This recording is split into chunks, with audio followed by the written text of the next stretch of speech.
السلام علیکم ورحمۃ اللہ وبرکاتہ۔ ایک نوجوان بزنس مین اپنی برانڈ نیو ٹویوٹا پراڈو میں دفتر سے گھر جاتے ہوئے ایک پسماندہ علاقے سے گزرا جو مضافات میں ہی واقع تھا۔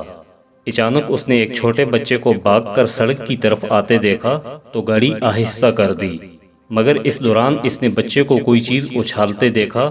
ٹھک کی آواز کے ساتھ ایک اینٹ اس کی نئی گاڑی کے دروازے پر لگی۔ اس نے فوراً بریک لگائی اور گاڑی سے باہر نکل کر دروازہ دیکھا جس پر کافی بڑا ڈینٹ پڑ چکا تھا۔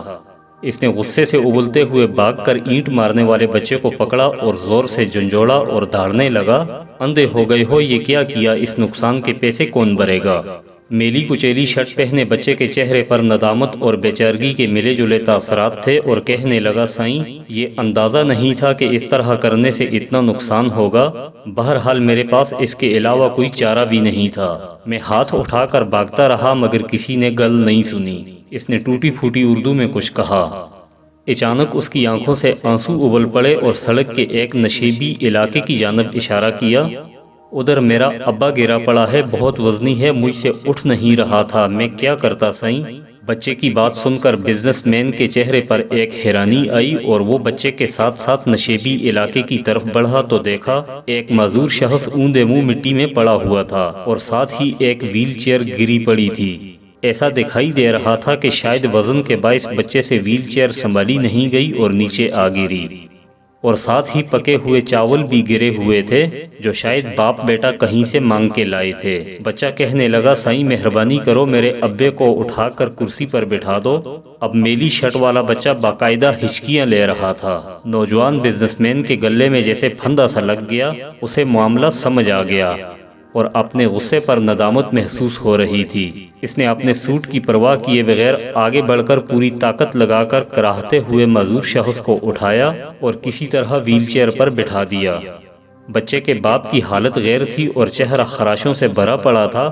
وہ بھاگ کر اپنی گاڑی کی طرف گیا اور بٹوے میں سے 50,000 نکالے اور کپکپاتے ہاتھوں سے معذور کی جیب میں ڈال دیے۔